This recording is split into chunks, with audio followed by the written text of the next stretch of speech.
नमस्कार, बहुत स्वागत आपका अनादि टीवी पर। मैं हूं आपके साथ पारुल। आज समाजवादी पार्टी के राष्ट्रीय अध्यक्ष अखिलेश यादव का बर्थडे है, जन्मदिन, और पार्टी इसे किसी त्योहार की तरह मना रही है। लखनऊ से लेकर गांव कस्बों तक पोस्टर लगे हुए हैं, बधाइयों की बौछार है।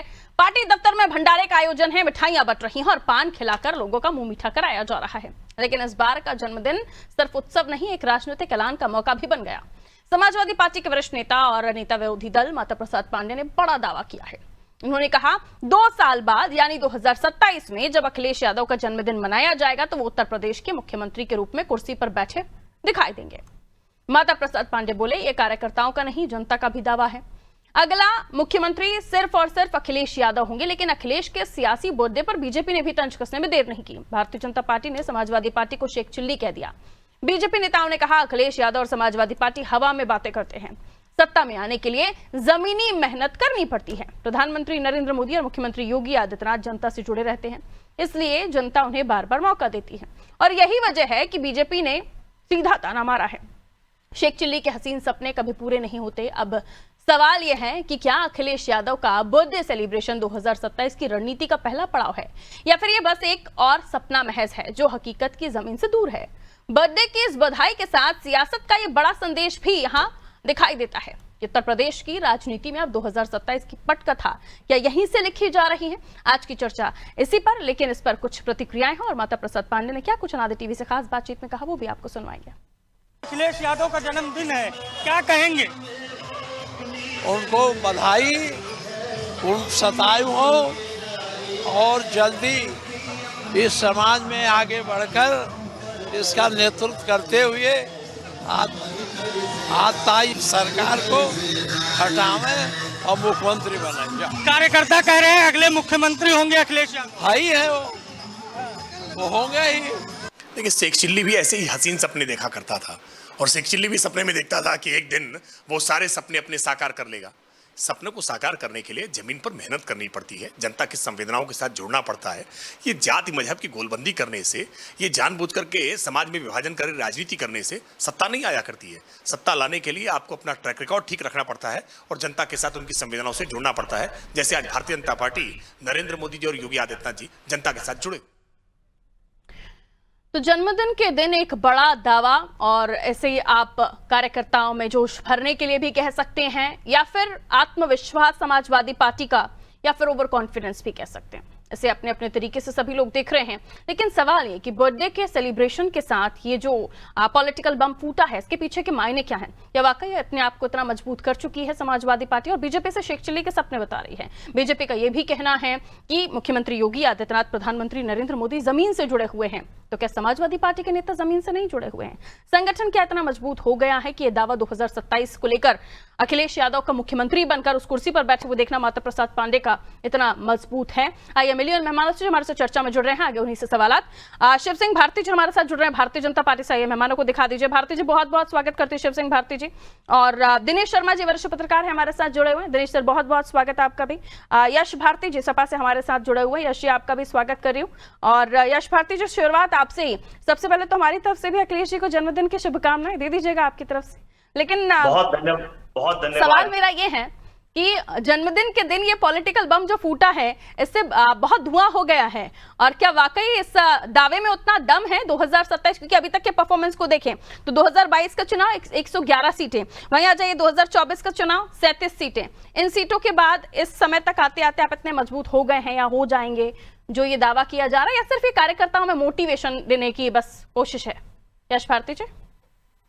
पारुल जी, उत्तर प्रदेश की जनता ने देश के बड़े चुनाव में समाजवादी पार्टी को नंबर 1 की पार्टी बनाया है, देश की तीसरे नंबर की पार्टी बनाया है, और जो भारतीय जनता पार्टी नंबर 1 की पार्टी होती थी उसको 2 नंबर की पार्टी बनाया है। तो लगातार इनके 2 नंबरी काम देखते हुए अब इनको 2 नंबर की तरफ घसीट दिया। जो वादे और जो दावे इन्होंने किए थे वो जब खोखले साबित हुए, डबल जीरो, केंद्र का जीरो, मोदी और योगी जी का 0-0 मिला के जो 8 साल में नहीं दे पाए हैं, तो जनता अब इन पे विश्वास नहीं कर रही है, अविश्वास है। उस अविश्वास के लिए उत्तर प्रदेश की जनता ने समाजवादी पार्टी पे विश्वास जताते हुए नंबर 1 पार्टी बनाई। इतनी बेईमानी और इतना सब कुछ करने के बाद भी ये हमें 37 सीटों तक रोक पाए, नहीं तो समाजवादी पार्टी की 60 सीटें आनी थी और ये जो सत्ता परिवर्तन होता केंद्र का, वो आप देखते जनता दोबारा विकास की तरफ जुड़ती, पाखंड आडंबर से दूर होती, झूठी बातों से दूर होती, सही मायने में जो शिक्षा, स्वास्थ्य, विकास जो होता वो आपको दिखता।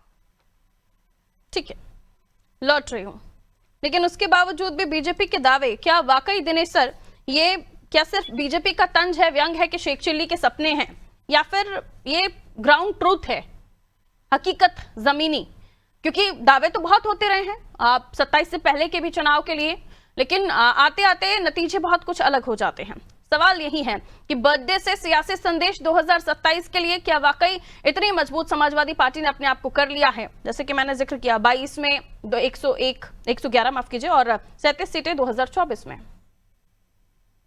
जी दिनेश सर, जन्मदिन पर जो आपने कहा पे बम फूटा है कोई, तो ये एक पॉलिटिकल सनसनी हो सकती है, लेकिन इसकी जो सच्चाई है जी वो ग्राउंडेड बिल्कुल भी नहीं है। पहली बात यह है कि भारतीय जनता पार्टी को उत्तर प्रदेश में एक भी मुसलमान वोट नहीं मिलेगा। चुनाव में भारतीय जनता पार्टी को एक भी मुसलमान का वोट नहीं मिलेगा, और अब यह भी गारंटी नहीं है कि मुसलमान केवल समाजवादी पार्टी को ही जाएगा जी, क्योंकि मुसलमान कह रहा है कि समाजवादी पार्टी के साथ चलकर हमारी केवल पिटाई हो रही है, हमारी मस्जिद, मदरसे सब चले गए। और समाजवादी पार्टी के नेता अखिलेश यादव बैठकर दफ्तर के अंदर ऐसे भाषण करते हैं कि जैसे वो देश के प्रधानमंत्री का चुनाव लड़ने जा रहे हैं, न कि उत्तर प्रदेश के मुख्यमंत्री का। पारुल सच्चाई ये है कि अभी उत्तर प्रदेश में मुख्यमंत्री की 2027 में कोई वैकेंसी नहीं है, क्योंकि अखिलेश यादव जिस प्रकार की सपने देख रहे हैं वो सपना उनका पूरा होने वाला नहीं है। क्या आप मायावती को कम आंक रहे हैं?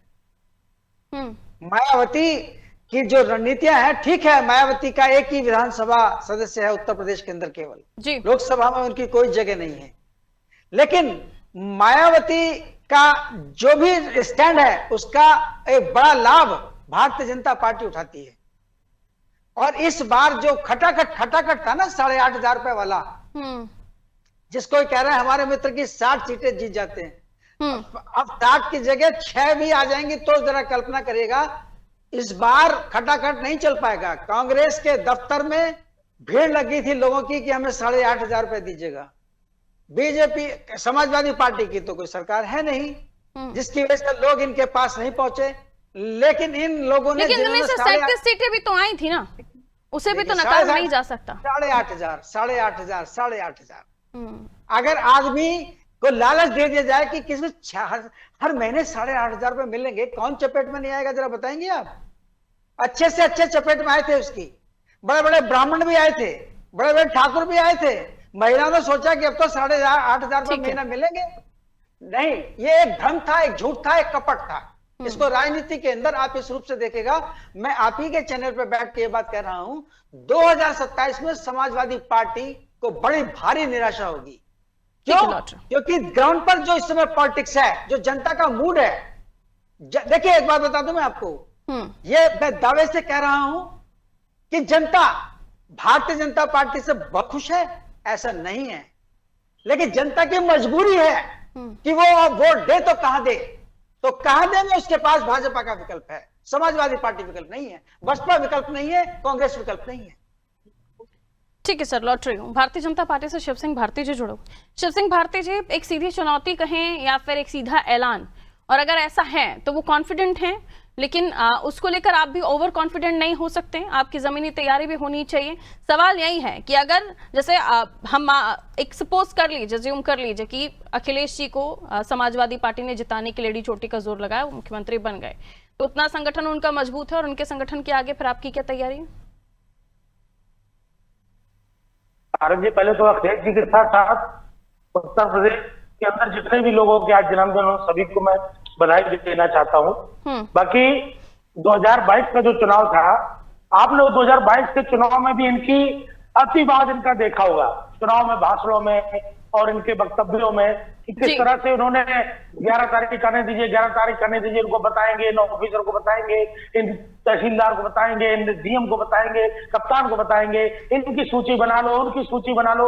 ये जिस तरह का इन्होंने माहौल बनाया और इनके कार्यकर्ता जो कार्यकर्ता बधाई दे रहे हैं और उनके मुख्यमंत्री होने की जो बात कर रहे हैं, वह वही कार्यकर्ता है, वही कार्यकर्ता आज भी है, वही वाहवाही आज भी कर रहा है। लेकिन वो कार्यकर्ता इनका जमीन पर उतर के नहीं जाता, क्योंकि अखिलेश यादव भी नहीं जाते। अखिलेश यादव एक्सीडेंट का इंतजार करते हैं कि प्रदेश में कहीं एक्सीडेंट हो और उस पर वो सीधे तौर पर उसका लाभ किसी तरह से हमको मिल जाए, और न लाभ मिल जाए तो फिर तमाम तरह के झूठ जो ये पहले से बना के रखे हैं वो फैलाने के बाद चुनाव का परिदृश्य क्या होगा, चुनाव किस मोड़ पे जाएगा। तो आप लोगों ने ऐसा कोई काम ही नहीं कि जनता आपको दोबारा चुने, इसलिए अखिलेश जी का नंबर कैसे मिली, सीटें कैसे मिली वो भी हम सभी जानते हैं। किस तरह का नैरेटिव पड़ा गया, किस तरह के नैरेटिव के बाद इतनी इनको सफलता मिल पाई। लेकिन वही आज जो जनता है इनके झूठ को समझ गई है, इनके नैरेटिव को समझ गई है, और ये किस तरह का काम करते हैं, इनके कार्यकर्ता किस तरह का काम करते हैं उसको भी समझ गई है। तो मुझे लगता है कि आज उनका जन्मदिन जरूर है, लेकिन जनता उनको तोहफे के रूप में 2027 नहीं देने वाली। तोहफा नहीं मिलेगा यश भारती जी, उनका कहना है 2027 में। और ये भी पूछा जा रहा है, बड़ी विकट स्थितियां हैं, बागी भी हैं, कुछ लोग छोड़कर भी गए हैं, टूट भी है, और ऐसी स्थिति में संगठन की मजबूती, और ये पूछा जा रहा है कि आखिरी बार कब याद होगा जब जमीनी संघर्ष बड़े नेताओं ने समाजवादी पार्टी की जनता के लिए किया हो। पारुल जी, आपने शिव सिंह भारती जी से सवाल पूछा था भारतीय जनता पार्टी की तैयारी क्या है। उन्होंने पूरी तैयारी बता दी कि हम केवल सपा को कोसेंगे, हम सत्ता सरकार में रह के कुछ ऐसा नहीं कर पाए कि जिसको हम गिना सकें, जो हम बता सकें, इसीलिए हमारी तैयारी केवल इतनी है कि हम सपा को कोसेंगे। आदरणीय दिनेश शर्मा जी ने जिस तरीके की बातें कही, जी सपा को कोसेंगे नहीं, आज समाजवादी पार्टी के मुखिया का जन्मदिन है, उनके बारे में चर्चा हो रही है तो उन्हीं की बात कर रहा हूँ। पारुल जी बीच में नहीं, इनको आपने भरपूर मौका दिया, उसको मैंने धैर्य से सुना। इन्होंने जो भी कहा उल्टा सीधा आए बाएं साएं जो कहा वो सब सुना मैंने। अब बारी इनके सुनने की है, सुन ले। दिनेश शर्मा जी ने जिस तरीके की बात कही कि भारतीय जनता पार्टी से लोग खुश नहीं है तो वोट किसको देंगे, मुसलमान किसको वोट देगा, हिंदू किसको वोट देगा, वो ब्राह्मण ठाकुर बनिया बहुत सारी बातें गिना रहे थे। ठीक है, उनका अपना आकलन है, उनके आकलन का स्वागत है, हर व्यक्ति को स्वतंत्रता है कहने सुनने बोलने की। वो कह रहे हैं, हमने उनकी बात सुन ली। जनता जो परिणाम देगी वो हमें देगी, भारतीय जनता पार्टी को देगी, या दिनेश शर्मा जी की कही हुई बातों पे देगी, वो सारी बातें जनता देगी। जो जनता के पास बेहतर तरीके से जाएगा परिणाम उस तरीके का आएगा। लेकिन जो डीएमएसपी भारतीय जनता पार्टी के कार्यकर्ता बन करके काम कर रहे हैं, जो वोटरों को गोली बंदूक दिखा करके गोली तान करके काम कर रहे हैं, अगर लोकतंत्र को लूटने का काम, वोट को लूटने का काम, मर्यादाएं लांघने का काम होगा तो इस देश में सरकारें वैसे ही चुनी जाएंगी जैसे ही चुनने वाले लोग बैठे हुए। आप इनसे कार्यक्रम पूछेंगे कि आपके आगामी कार्यक्रम क्या है, जनता को डिलीवर क्या करने वाले हैं। आपने देखा झांसी के अंदर इन्होंने कहा कि हम वर्ल्ड क्लास व्यवस्था दे रहे हैं बच्चों के अस्पताल की, पोल खुल गई उसकी, नौनिहाल बच्चों ने अपनी जान गंवा दी, 50 से ज्यादा बच्चे मृत्यु हुए। एक जो दिनेश सर ने कहा, क्योंकि बहुत सारी बातें मिक्सअप कर रहे हैं यश भारती जी, तो मैं पॉइंट टू पॉइंट आ जाती हूँ, बहुत लिमिटेड टाइम की चर्चा होती है हमारी। दिनेश जी ने कहा कि एक मुस्लिम वोटर आपसे छिटका है। मैंने सवाल किया कि आखिरी जन संघर्ष जनता के लिए जो जमीन पर बड़े नेताओं का आपका किया हो, जिसकी वजह से आप संगठन मजबूत और जनता के बीच में जाने की बात कर रहे हैं, उस पर जवाब दीजिए। पारुल जी, लगातार हमारी पीडीए चौपाल चल रही है, लोगों से जन जन तक मिलने की बातें चल रही हैं। समाजवादी पार्टी का सोशल मीडिया हैंडल्स हैं, आप देखें, माननीय अखिलेश यादव जी खुद हर दूसरे तीसरे दिन किसी ना किसी जिले के दौरे में रहते हैं, लोगों से जनसंपर्क है। देश के अंदर सबसे ज्यादा आम जनता से मिलने वाले, कार्यकर्ताओं से मिलने वाला अगर कोई नेता है तो वो माननीय अखिलेश यादव जी हैं। परसों ही प्रेस कॉन्फ्रेंस में इंडिया वॉच चैनल की स्नेहा कपूर मैडम थी, जिनको भारतीय जनता पार्टी के गुंडे ने बदतमीजी करके हड़काया था, डांटा था, और उन्होंने अपील करी माननीय अखिलेश यादव जी से, अपनी आप बीती बताई। आज एफआईआर हो गई है और मुझे लगता है कि 5-7 दिन में अगर भारतीय जनता पार्टी ने नहीं बचाया तो गिरफ्तारी भी पुलिस कर लेगी। वोट की बात कर रहे थे आपकी, डराने धमकाने का काम किया जाता है। वैसे शिकायत तो अब तक हमने यही सुनी है कि पुलिस कम है आबादी के हिसाब से, और ये इतनी आबादी के ऊपर इतने डीएमएसपी काम कर जाएंगे। पारुल जी एक बात और जोड़ूंगा। आपने शुरुआत में जो भारतीय जनता पार्टी के प्रवक्ता की बात दिखाई थी, जो कह रहे थे बहुत अच्छी अच्छी बातें कार्यक्रम की शुरुआत में, वही पुलिस की चेकिंग से नाराज होकर भारतीय जनता पार्टी का झंडा अपनी गाड़ी से उतार दिए थे। मतलब पुलिस आम जनता की चेकिंग करे, चालान करे तो कोई बात नहीं, लेकिन भारतीय जनता पार्टी के नेताओं की चेकिंग कर ले, कागज मांग ले तो इतना नाराज हो जाएंगे कि भाजपा का झंडा ही उतार आपने देंगे। वोट की बात की सर, तो मेरा सवाल वही था। ठीक है, दिनेश सर के पास जा रही हूँ। दिनेश सर, आते आते इस वक्त तक कई सारे बड़े नेता हैं जो सपा से भी छुटके हैं, कांग्रेस से भी छुटके हैं, कुछ बसपा में गए हैं, कुछ बीजेपी में गए हैं, कुछ वहां से भी आए हैं। तो इस वक्त जब हम 2027 के बारे में चर्चा कर रहे हैं, उत्तर प्रदेश के बारे में चर्चा कर रहे हैं, हमने देखा उपचुनाव में चीजों को संभाला। 37 सीटें जब समाजवादी पार्टी जीती, भारतीय जनता पार्टी ने कोशिश की और अभी भी संगठन में कुछ चीजें बदलने की कोशिश की जा रही है। एक तरफ आप भारतीय जनता पार्टी के संगठनात्मक विषय हो या फिर उनके कामकाजी बात हो, नौकरियां देने की बात हो, दूसरी तरफ समाजवादी पार्टी का केक पोस्टर, फूल मालाओं का हार। दिनेश सर, नहीं, मैं आपके सवाल को समझ नहीं पाया। मैं यही पूछना चाह रही हूँ, दोनों की तैयारी आप देख रहे हैं और आपका आकलन क्या है इन तैयारियों को लेकर? हमने बर्थडे पर पहली पोस्टर बात तो देखा, पारुल पान ये देखा, है, पान खिलाने वाला, मीठा मुंह पहली करने वाला बात तो प्रोग्राम ये देखा। है, जी पहली बात तो यह है कि 2027 अभी दूर है। जी अभी फिलहाल ये आकलन कर देना कि अखिलेश जी आएंगे या बीजेपी जाएगी या मायावती आएगी, इसलिए मैं उसको ज्यादा रेलेवेंट नहीं मानता हूं, जी क्योंकि सब अपनी अपनी तैयारी में जुटे हैं। वैसे अगर देखा जाए तो योगी आदित्यनाथ की जो तैयारियां हैं, मुख्यमंत्री जी की जो तैयारियां हैं, वो इन सब पर भारी हैं। कारण क्या है कि उन्होंने लॉ एंड ऑर्डर को एक इसने शिखर पर पहुंचा दिया, इतना विश्वव्यापी बना दिया कि लोग योगी आदित्यनाथ की और उनकी कानून व्यवस्था की चर्चा करते हैं। नंबर 2, उत्तर प्रदेश के अंदर जो एक सांप्रदायिक वैमनस्य हुआ करता था बड़े पैमाने पर, जो कि समाजवादी पार्टी के समय में बहुत शिखर पर था, जैसे कि मुजफ्फरनगर का दंगा। आजम खां इस समय जेल में है, अतीक वगैरह जितने भी थे ये सब के सब जा चुके हैं। उत्तर प्रदेश में एक चुनौती जो थी वो खत्म है और कॉमन मैन आराम से निकलता है। लेकिन साथ ही साथ ये भी बहुत जरूरी है कि उत्तर प्रदेश में जो एडमिनिस्ट्रेशन है, जो लोकल एडमिनिस्ट्रेशन है, नायब तहसीलदार, लेखपाल, इनका लोगों के साथ किस प्रकार का इंटरेक्शन है, क्योंकि आमतौर पर इस लेवल को अभी भारतीय जनता पार्टी की सरकार ने अभी उतनी तरह से ग्रिप में नहीं लिया है। जो आपकी पॉलिसीज को जनता तक डिलीवर कर रहे हैं, उनका बिहेवियर जनता के प्रति कैसा है? हाँ, वो देखने वाला होगा। अब रही बात यह है कि जो आज शोर शराबा हुआ है समाजवादी पार्टी में, अगर वो ये न करें तो क्या करें? आखिर उनको 2027 तक जिंदा रहना है ना। अब 2027 में वो क्या प्लान बना के उतरेंगे? उनके बहुत सारे लोग जाने को तैयार हैं, 3 MLA उनके अलग हो चुके हैं, और भी इसके अलावा लोग अपनी दशा और दिशा, ठीक है सर, दोनों बदल रहे हैं। वो हर एक दल के अंदर स्थिति है इस तरह की। तो अभी मैं ये दावे के साथ नहीं कह सकता कि अखिलेश यादव जी की या मायावती की क्या पोजीशन होगी, लेकिन हाँ, मैंने पहले कहा कि उत्तर प्रदेश के मुख्यमंत्री की जो वैकेंसी है 2027 की, वो अभी रिक्त वो सीट खाली नहीं है। मोदी योगी जी का दावा वहां प्रबल है। और मैंने कहा ना कि भारतीय जनता पार्टी का कार्यकर्ता गालियां भी देगा बीजेपी के लीडर्स को और वोट भी देगा। शिव सिंह भारती से एक तरफ जाति वाली पॉलिटिक्स, मुसलमानों की सरकार बन चुकी है, ये सब जानते हैं। ठीक है, क्योंकि एक तरफ सॉफ्ट हिंदुत्व की तरफ बढ़ते समाजवादी पार्टी आपके सामने अपने आप को तैयार करने की कोशिश, और पॉलिटिक्स जो पीडीए वाली पॉलिटिक्स है उसके समकक्ष कोशिश की थी आपने तैयारी करने की, लेकिन वो पता चला नहीं। अब एक तरफ आपके कामकाजों का भी जिक्र हो रहा है, दूसरी तरफ समाजवादी पार्टी ये कह रही है हम जनता के बीच जा रहे हैं, हम चौपाल लगा रहे हैं, वो अपनी तैयारी कर रहे हैं। मैं फिर वहीं आ रही हूं कि आपकी तैयारियों में आप अपना रोड मैप क्या बताएंगे? जी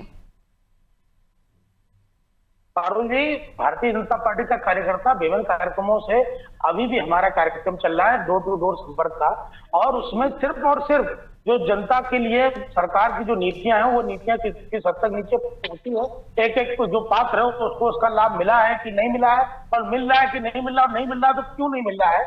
आज एक एक कार्यकर्ता जाकर डोर टू डोर संपर्क करके ये पूछ रहा है अभी, और ये हमारा 6 जुलाई तक चलेगा कार्यक्रम। तो पारुल जी, भारतीय जनता पार्टी का कार्यकर्ता, भारतीय जनता पार्टी की सरकार, योगी जी की सरकार निरंतर जनता के बीच में रहती है। रोड मैप सिर्फ इतना है कि हम विकास की बात करेंगे, हम बात करेंगे तो सबका साथ सबका विकास की बात करेंगे, हम जोड़ तोड़ की राजनीति नहीं करेंगे, हम समाज को वर्गों में नहीं बांटेंगे, जो भी समाज है वह एक होकर रहेगा। और हम जब सारे लोगों के विकास की बात करते हैं तो हिंदू और मुस्लिम सबके विकास की बात करते हैं। पारुल जी, आप डाटा उठाकर देख लीजिए, जितनी भी विकास की योजना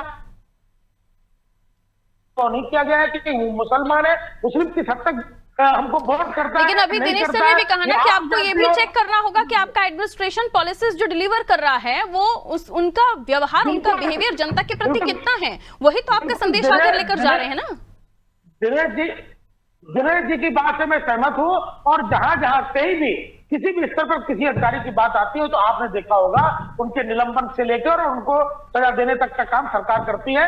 हम पूरी तरह से प्रतिबद्ध है कि किस तरह से एडमिनिस्ट्रेशन और जनता के बीच में संवाद और उनका व्यवहार किस तरह से ठीक रहे, और योगी जी की भी उस पर पूरी नजर रहती है, ठीक, पूरी तरह से। तो मैं पारुल जी, नीचे जनता और प्रशासन के बीच में ये जो आप देखिए ना, परस्पर तहसील दिवस और समाधान दिवस का जो आयोजन होता है और उस पर तुरंत निस्तारण की जो कार्रवाई होती है, ये जनता के बीच में अच्छी पहले तो क्या। तो फिर अखिलेश जी का सीएम बनने का कॉन्फिडेंस समाजवादी पार्टी में कहां से आ रहा है? कहीं तो कुछ कमियां आपके लूपहोल्स ढूंढे होंगे ना समाजवादी पार्टी। मैंने पहले कहा, अखिलेश जी झूठ की राजनीति करते हैं।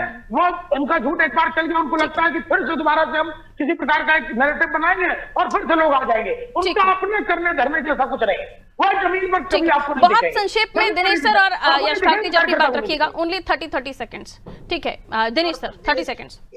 इस समय उत्तर प्रदेश में ट्रांसफर सीजन चल रहा है जी अधिकारियों का, लेकिन कई विभागों में ट्रांसफर सत्र इसलिए शून्य कर दिया गया जी कि क्योंकि मंत्रियों के और उनके अफसर्स के बीच में गंभीर टकराव था।